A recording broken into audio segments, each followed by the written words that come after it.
siis niin se tulee luokasta sitten ulos ja niin, ja sit siellä tekee kaikkia tehtäviä ja sellaisia. Voi esimerkiksi tutkia lehtiä ja kasveja ja esimerkiksi lehdillä voi laskea matikkaa. Luonnossa voi laskea esimerkiksi kävyillä, kepeillä ja kivillä. Ulkona koulun pihallakin voi oppia tosi paljon asioita.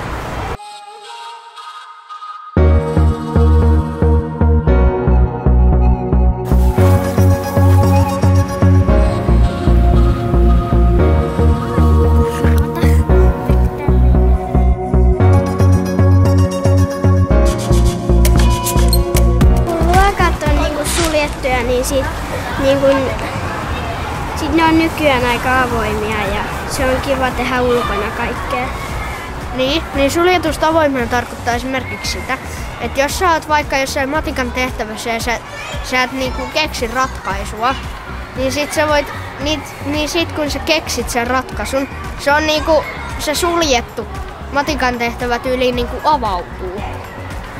Että jos ei osaa jotain, sitten joku auttaa sua, niin sä ymmärrät sitä asiaa. No, että jos on vaikka koulussa, niin jos on vaikka nyt ovet lukossa, niin sitten jos vaikka nyt ei avaa sen oven, niin sitten on ulkona.